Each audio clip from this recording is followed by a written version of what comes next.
You want to improve your English, eh? That's excellent. But how can you do that efficiently? You need a plan. What if I told you there was a free tool to help you learn and transform your English? Well, there is. Today, I'm super excited to share with you a free document that I made to help you set clear goals, decide how much time you have and need to study, and create an effective daily or weekly schedule that you can use to learn specific things and tips about where and how you can study, as well as tips for scheduling those studies. Let's dig into it right now. When you first go onto this English Success Planner, this will be the first page you'll see here, and it says How To at the bottom of this tab. The most important part you need to know before looking at anything else is to click here where it says File, go to Make a Copy, and then make your own title of the document so that you can edit it yourself. Otherwise, the document is going to be useless for you. After you've made a copy, then you go to the next slide, which is Begin Here. Starting with number 1, you need to ask yourselves, what are your needs and goals? This can involve a lot of things, so I put some details in here for you to really decide what you want to do. First, how long do you plan to study? Is it short term, less than 3 months, 3 to 6 months?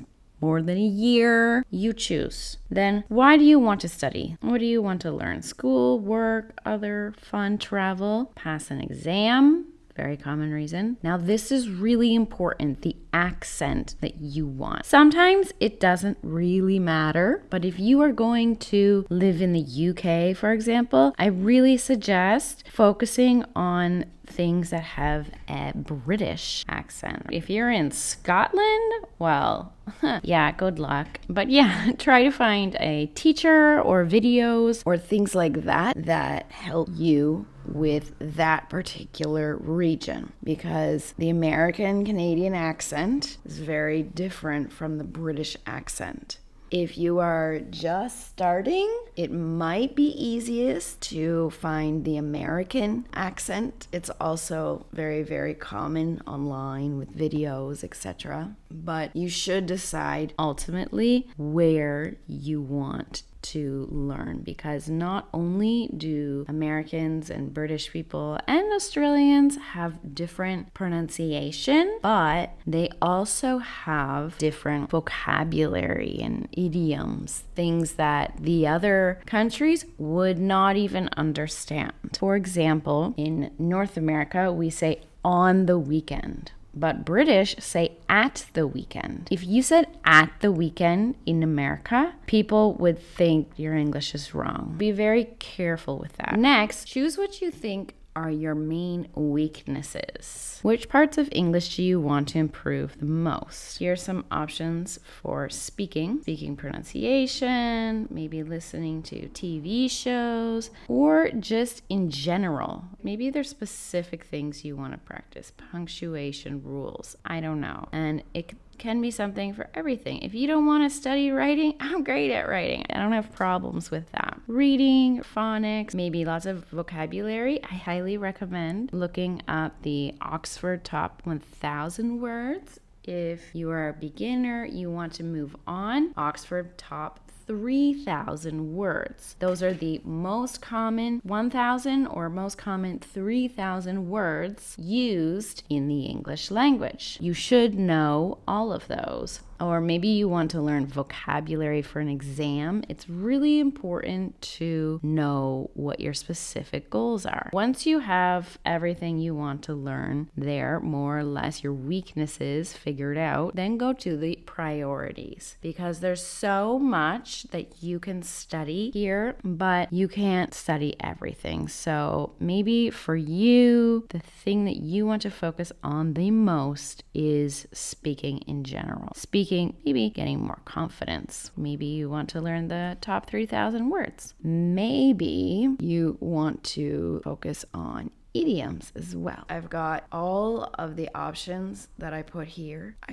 There are tons of options that you can look through and really narrow down what you want to focus on, so that you can begin to look for resources in those topics. Next, here's some tips on how to make sure that you have realistic goals. It's easy to set a goal like, oh, I want to be perfectly fluent in 6 months. That might not actually be possible. A good example of a realistic goal here, depending on your level and the amount of time you would like to study, I put some examples here for you. If you're only going to study for 3 months, more or less, and you are already at an intermediate level, your goals could be something like this: learn 2,000 to 3,000 words, find people to have conversations with, fix your grammar, understand short stories and articles. That's an example of a goal that might interest you realistically. So here's some more example based on time. Each is different for every person. Once you've reviewed all of this, then you're going to type your specific goals here. You want to know how long, what are you going to study, what exactly do you want to accomplish? And you're going to write them here, and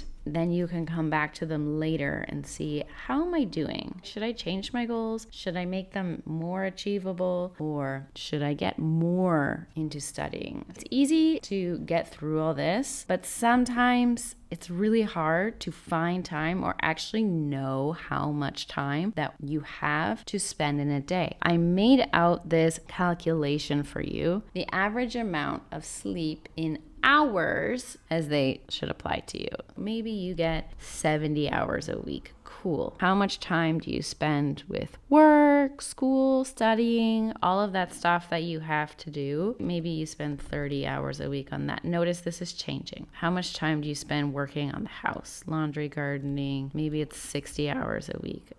Looks like we have no time to study here. Undo that a bit. This might look more realistic for you. Remember, these are all in hours, not minutes. So the number of hours in a total week is 162. If this were your number, then you could have 25 hours left to study. That seems like a lot. Now, how many days would you actually be available for studying? This is enough to do 4 hours of studying every day of the week. Or if you only have 5 days, maybe 5 hours for those 5 days, 8 hours if you're just going to study 3 days a week. This is some way to calculate something that is actually doable for you. After you've got that figured out, decide on a realistic schedule. Be careful. Do not sacrifice sleep hours for studying. It's really important. Someone has said once that your studying is like when you are making the document online, the Word document, typing it up. But sleeping after that is like pressing save on the document. You're actually incorporating it into your brain. It's really important to make sure you have sleep. This is backed by science. Decide on a schedule. Maybe you want to change for 2 days a week. How many hours? Not everyone has 12 to 16 hours. Maybe it's just 1. You should include live classes. It's really important, I would say, very valuable to take some time to talk with native speakers of the region that you want to study that accent, because they will actually have real pronunciation. Many times I've taught Chinese students. I correct their pronunciation error and they say, oh no, but my teacher says it's this. And I say, where's your teacher from? Oh, she's from China. I said, okay, so I'm the English speaker. That's not how the pronunciation actually is. Be careful with that. It's good to at least get some feedback from a live teacher. Now, depending on how much time you have, you can choose from schedule 1, schedule 2, or schedule 3. What does that mean? Well, if you look at the bottom here, I've made out 3 different schedules depending on how much time you have. If you've only got a few hours a week, you can make your schedule here more or less. Go back to your priorities, back here where you wrote your priorities, copy them right here, then check out the suggestions that I've put. Remember, these are just suggestions. If you have 1 or 2 hours a week, I recommend just doing 10 to 20 minutes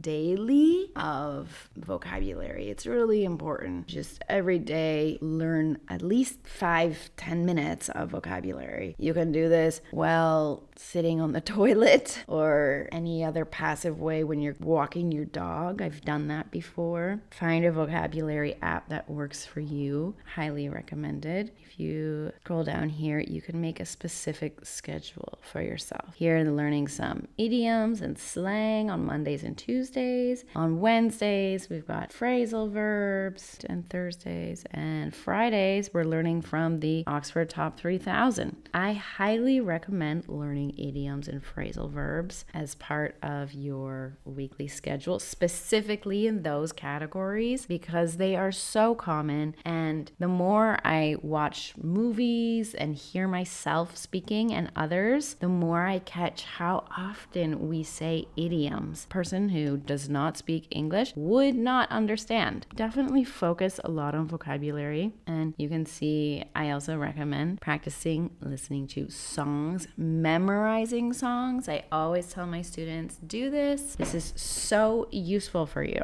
Pick some grammar part that you want to focus on, but basically go all through here. And then there's also week 2 option. It might be the same for you, or it might be different. The Saturdays is the day that you might have the most free, so you can spend more time doing that. Now, of course, this is different. If you have 6 to 11 hours per week, these are some things that I recommended. Week 1 and week 2, and you can just repeat that. Here's a sample schedule that you might have. You can take more of a look at this when you download this document. After that, after figuring out your schedule, I'm not just going to leave you hanging where to begin. Here are some tips about getting started, websites I love, and also going through specific sites that are really good for learning each topic. I talk about applications for people who speak different languages, TikTok, Instagram, YouTube. You want American English, Australian English, British English. Be specific.